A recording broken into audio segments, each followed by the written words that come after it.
नमस्ते भाइयों और बहनों।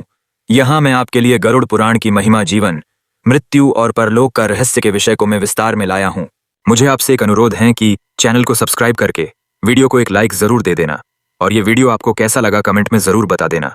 दोस्तों, यह ग्रंथ हमें जीवन के गहरे रहस्यों, मृत्यु के बाद की यात्रा और परलोक के स्वरूप से परिचित कराता है। महर्षि वेदव्यास द्वारा रचित यह पुराण 18 महापुराणों में से एक है और इसे मुख्य रूप से भगवान विष्णु और उनके वाहन गरुड़ के बीच हुए संवाद के रूप में प्रस्तुत किया गया है। यह केवल मृत्यु के संस्कारों तक ही सीमित नहीं है, बल्कि इसमें धर्म, नीति, कर्मफल, प्रायश्चित, स्वर्ग, नरक और मोक्ष के मार्ग का विस्तृत वर्णन मिलता है। यह ग्रंथ हमें बताता है कि कैसे अपने कर्मों के आधार पर हम अपने भविष्य का निर्माण करते हैं और कैसे एक धर्मपरायण जीवन जीकर हम आत्मा की मुक्ति की ओर अग्रसर हो सकते हैं। गरुड़ पुराण मानव जीवन के लिए एक मार्गदर्शक है जो हमें सत्कर्मों की प्रेरणा देता है और असत्य तथा अधर्म से दूर रहने की सीख देता है। गरुड़ पुराण का मूल आधार भगवान विष्णु और गरुड़ के बीच हुई ज्ञानवर्धक चर्चाएं हैं।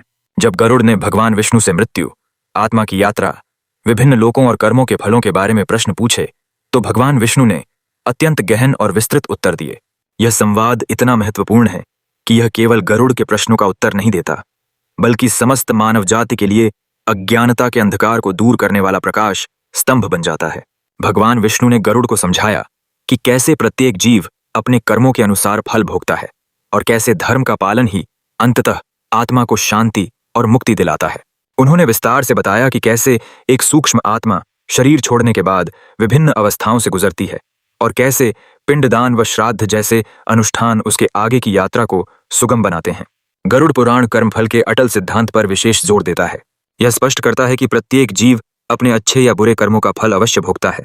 जो लोग धर्म का पालन करते हैं, सत्य बोलते हैं, दान करते हैं और दूसरों के प्रति दयालु होते हैं, उन्हें मृत्यु के बाद शुभ लोकों की प्राप्ति होती है। इसके विपरीत जो लोग पाप करते हैं, दूसरों को सताते हैं, झूठ बोलते हैं और अधर्म का मार्ग अपनाते हैं, उन्हें विभिन्न प्रकार के नरकों में यातनाएं भुगतनी पड़ती हैं। यह पुराण हमें सिखाता है कि कोई भी कर्म व्यर्थ नहीं जाता और न्याय की देवी कभी किसी को छोड़ती नहीं। यह सिद्धांत हमें जीवन में सही निर्णय लेने और धार्मिक आचरण करने की प्रेरणा देता है, क्योंकि हमारा वर्तमान हमारे भविष्य का बीज बोता है। इस पुराण में विभिन्न पापों और उनके अनुरूप मिलने वाली नरक यातनाओं का सजीव चित्रण किया गया है ताकि मनुष्य पाप कर्मों से विरत रहे। गरुड़ पुराण में विभिन्न नरकों और स्वर्गों का विस्तृत वर्णन मिलता है। यह पुराण हमें बताता है कि आत्मा शरीर त्यागने के बाद यमलोक जाती है, जहां यमराज उनके कर्मों का लेखा जोखा करते हैं। पापी आत्माओं को रौरव, असिपत्र, तामिस्र जैसे अनेक नरकों में उनके पापों के अनुरूप दंड दिया जाता है, जबकि पुण्यात्माएं स्वर्गलोक या अन्य शुभ लोकों में सुख का अनुभव करती हैं। नरक यातनाएं केवल डराने के लिए नहीं हैं, बल्कि ये हमें पाप कर्मों से बचने और धर्माचरण करने की प्रेरणा देती हैं। यह हमें सिखाता है कि भौतिक सुख सुविधाएं क्षणभंगुर हैं और वास्तविक सुख तथा शांति केवल धर्म और आध्यात्मिकता के मार्ग पर चलकर ही प्राप्त की जा सकती है। स्वर्ग और नरक की ये अवधारणाएं हमें यह समझने में मदद करती हैं कि हमारे कर्मों का प्रभाव केवल इस जीवन तक ही सीमित नहीं है, बल्कि यह परलोक में भी हमारा पीछा करता है। गरुड़ पुराण में मृत्यु के बाद किए जाने वाले संस्कारों और श्राद्ध कर्मों का बहुत महत्व बताया गया है। यह विस्तार से वर्णन करता है कि कैसे आत्मा शरीर छोड़ने के बाद एक विशेष अवस्था में होती है और कैसे पिंडदान, तर्पण और श्राद्ध कर्म उसे शांति प्रदान करते हैं और उसकी आगे की यात्रा को सुगम बनाते हैं। जब कोई व्यक्ति मर जाता है तो उसके परिवारजन द्वारा किए गए ये अनुष्ठान मृत आत्मा को पितृलोक में उचित स्थान दिलाने में मदद करते हैं। इन कर्मों से मृतक को शक्ति मिलती है और वह अगले जन्म की ओर बढ़ पाता है। यह हमें सिखाता है कि हमारे पूर्वज हमारे जीवन का अभिन्न अंग हैं और उनका सम्मान करना तथा उनकी आत्मा की शांति के लिए प्रार्थना करना हमारा कर्तव्य है। श्राद्ध कर्म केवल एक परंपरा नहीं, बल्कि यह कृतज्ञता, प्रेम और सम्मान का प्रतीक है। गरुड़ पुराण केवल मृत्यु और परलोक तक ही सीमित नहीं है, बल्कि यह हमें एक नैतिक और सदाचारी जीवन जीने के लिए भी बहुमूल्य मार्गदर्शन प्रदान करता है।